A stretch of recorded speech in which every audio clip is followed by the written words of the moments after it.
Bene ragazze, armatevi di pazienza, mettetevi comode perché questo video durerà un pochino, ma sono veramente felicissima di farlo e di darvi questi consigli perché se volete potete raggiungere questo risultato, addirittura anche di più.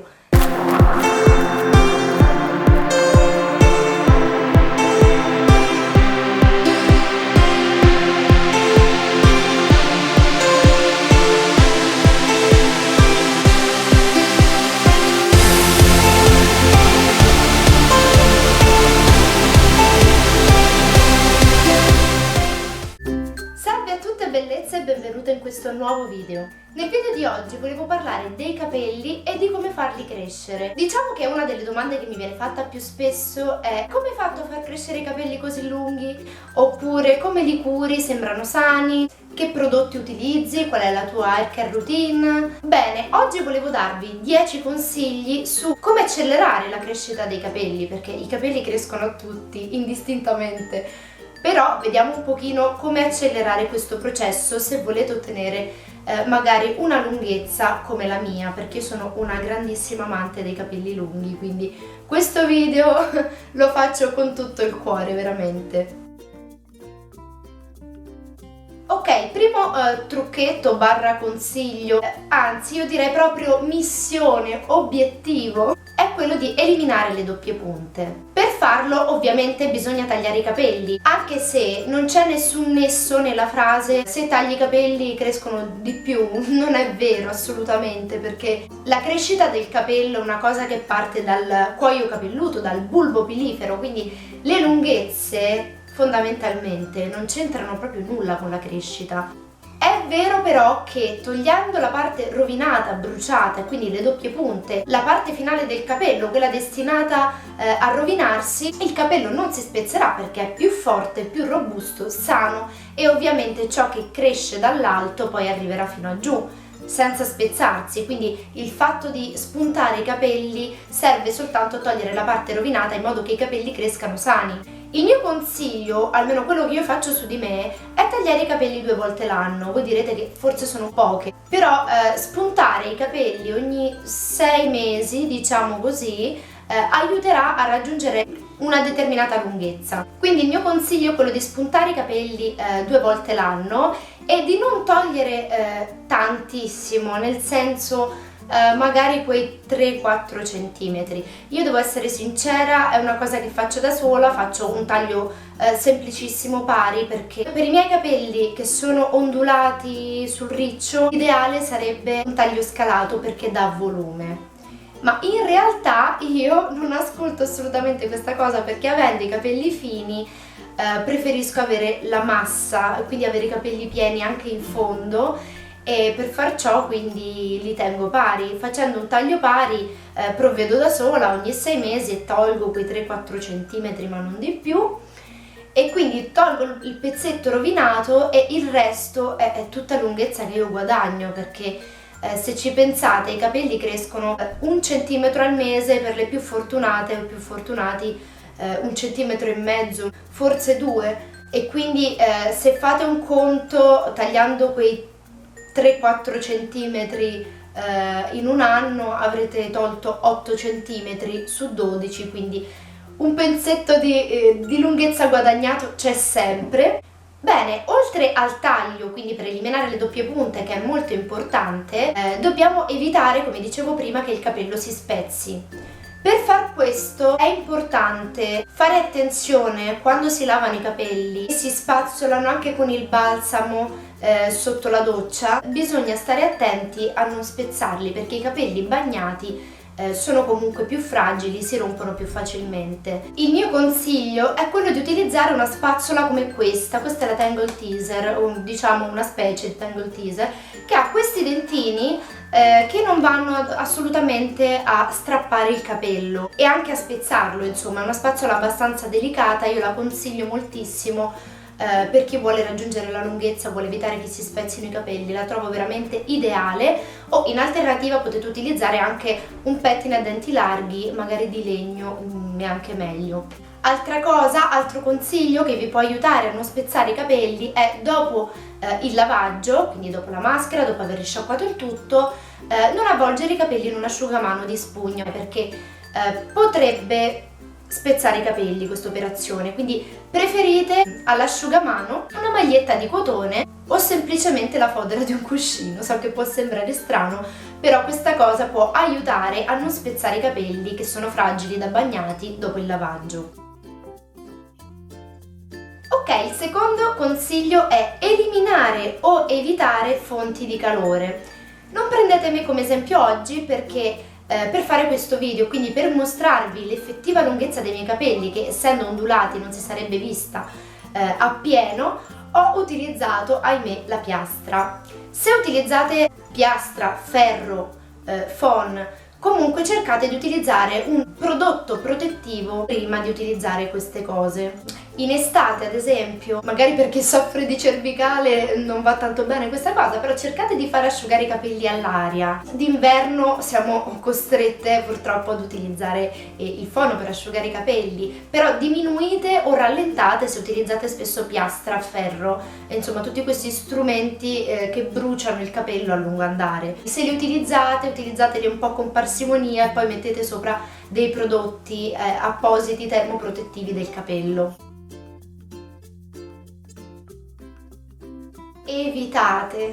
Evitate, se potete, trattamenti chimici come decolorazioni, tinte, trattamenti come tiraggio permanente. Tutte queste cose sono il nemico dei vostri capelli. E io vi dico la mia personale esperienza, e quindi ho desiderato per tutto l'inverno scorso i capelli rosa, cioè morivo dalla voglia di avere i capelli rosa veramente.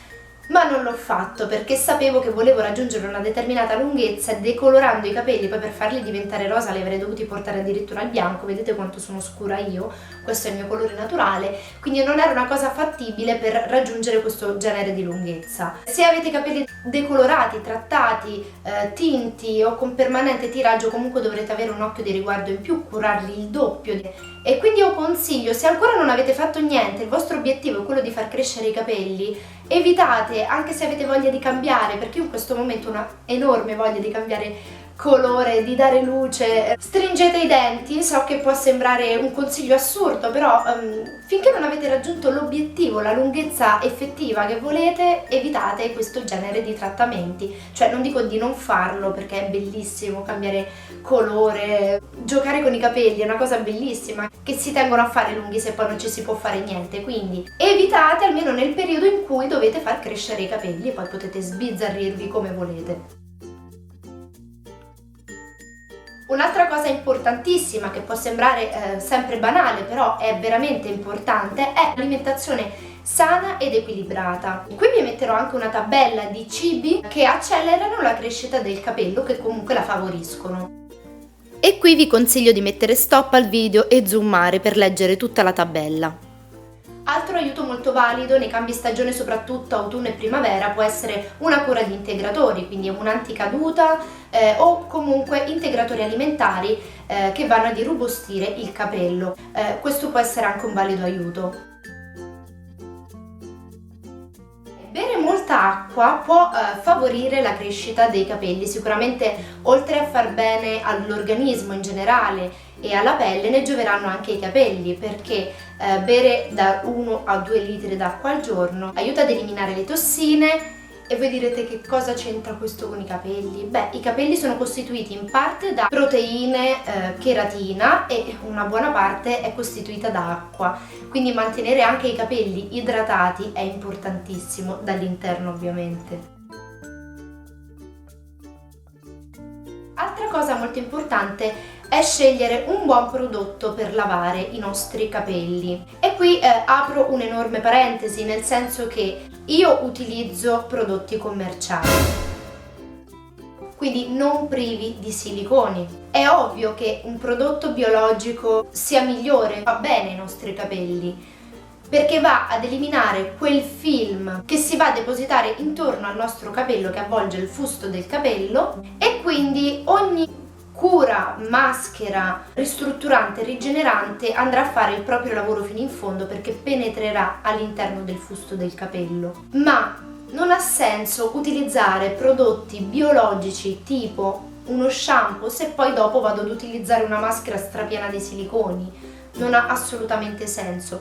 Io non utilizzo niente di bio perché utilizzando shampoo commerciali la trovo una cosa alquanto inutile, quindi o si passa totalmente al biologico, quindi dallo shampoo alla maschera, a tutti i trattamenti vari, ma io siccome non è così, anzi utilizzo anche olio d'argan come finish a fine piega, quindi all'interno c'è, se non è puro, a meno che non è puro al 100%, all'interno ci sono sempre dei siliconi. E io non sono nella categoria che demonizza i siliconi, perché comunque i siliconi di ultima generazione non sono proprio così pesanti. Allora, io non sono un'esperta in materia per quanto riguarda l'inci, la composizione dei siliconi eccetera, però posso dire che almeno da quello che ho visto sui miei capelli, che mi sembrano abbastanza sani e lunghi fino ad ora, e ho sempre utilizzato, come ripeto, prodotti commerciali, anche se si va a depositare quel film attorno al fusto del capello, comunque i siliconi di ultima generazione traspirano, sono fatti anche di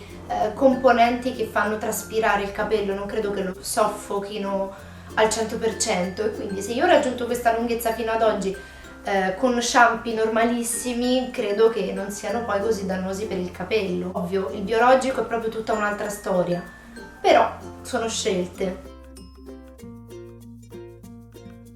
L'altro consiglio che vi posso dare è quello di non lavare troppo spesso i capelli per non sfibrarli, quindi togliere quel grasso naturale dalla cute, quell'olietto diciamo benefico anche, no? Però di non lavarli neanche troppo poco, perché alla fine se i capelli sono troppo grassi il cuoio capelluto si ostruisce, se il sebo è eccessivo, la forfora eccetera vanno ad ostruire il cuoio capelluto e quindi lo soffocano, non lo fanno ossigenare bene, quindi il capello cade, fa fatica a crescere, si può incorrere in dermatiti seborroiche eccetera. Quindi l'ideale dipende anche dal tipo di capello, se è grasso, se è secco. Io ad esempio parlo sempre per me perché non posso sapere il tipo di capello che avete voi. I miei sono grassi alla cute e secchi alle punte, quindi io cerco di lavarli 2 volte a settimana, quindi non sono eccessivamente grassi, non è che mi si ungono dopo un giorno, riesco a stare quei 2-3 giorni con i capelli puliti, poi ecco il terzo giorno vedo che già la cute inizia a buttare troppo olio e li lavo, quindi dalle 2-3 già sono troppe per me volte a settimana lavo i miei capelli. È consigliabile fare l'ultimo risciacquo con l'acqua fredda perché l'acqua fredda va a richiudere le cuticole del fusto del capello e quindi li fortificherà, si eviterà appunto che si spezzino. Altra cosa importante, soprattutto se avete i capelli ricci, a me è successo spesso di fare questo errore quando porto i capelli ricci, ora non più, però prima utilizzavo delle spume. Non so se tutte, ma almeno la maggior parte contengono alcol, quindi evitate prodotti che contengono alcol perché l'alcol disidrata il capello e ne fa evaporare l'acqua. Se avete già il capello secco andrete a creare veramente qualcosa come paglia e non ve lo consiglio assolutamente perché lì si spezzeranno di sicuro. Altra cosa importantissima da non sottovalutare è favorire la circolazione sanguigna del cuoio capelluto con dei massaggi circolari con i polpastrelli, poi magari anche meglio se accompagnati da oli, e ancora meglio se fatti a testa in giù, quindi con il metodo dell'inversione che vi assicuro che funziona perché il sangue fluirà più velocemente al cuoio capelluto e ne stimolerà la circolazione e quindi ossigeneranno meglio e cresceranno sicuramente più in fretta. E altra cosa molto importante è fare degli scrub sul cuoio capelluto e lì la scelta è soggettiva perché potete utilizzare sia del bicarbonato o dei fondi del caffè, insomma ciò che preferite. Sì, si possono fare gli scrub sul cuoio capelluto, certo non molto spesso, andare ad irritare il tutto, però liberare il cuoio capelluto dalle impurità, dalle cellule morte è sicuramente molto importante per una corretta ossigenazione. Ovviamente tra tutti questi consigli non può mancare il dormire le giuste ore, quindi il riposo favorisce sicuramente la crescita dei capelli, e l'esercizio fisico, quindi tutte cose che fanno bene al corpo, alla salute, e quindi ne gioveranno sicuramente anche i capelli.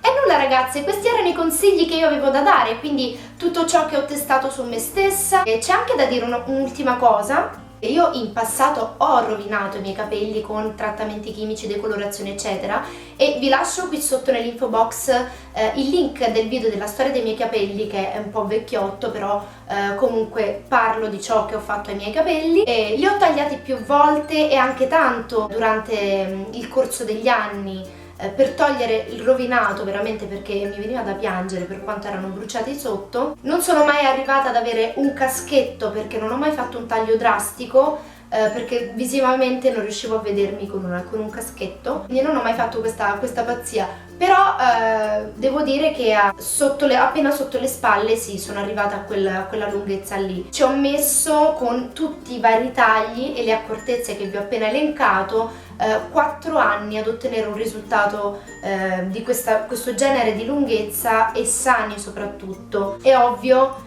che i consigli che vi ho dato non sono la bacchetta magica, ma se sarete costanti nel seguirli vedrete risultati molto presto, anche nel giro di un anno. Quindi non cercate di vedere risultati subito, immediatamente, in pochi mesi, perché questo non è proprio possibile. E poi dipende sempre dalla base da cui partite, quindi se avete già un capello sano alla base sarà sicuramente più semplice che i vostri capelli crescano, e anche velocemente. Se partite da una base rovinata dovete aspettare di togliere il rovinato, rimettere a pari il tutto e poi aspettare con molta pazienza che i capelli crescano, perché i capelli crescono. Stringete i denti, se magari volete fare delle tinte e delle decolorazioni in questo momento, se li volete far crescere, lasciateli proprio perdere. E inoltre vi consiglio di non farvi ossessionare dai vostri capelli, ve lo dico perché io ci sono passata per prima. Era talmente tanta la voglia di avere i capelli subito lunghi, subito sani, che ogni mese, ogni anche settimana facevo foto ai miei capelli per vedere se era cambiato qualcosa. Vi viene solo che l'ansia, quindi curateli, mangiate sano, bevete tanto, fate attività fisica, seguite tutti i consigli che vi ho dato, insomma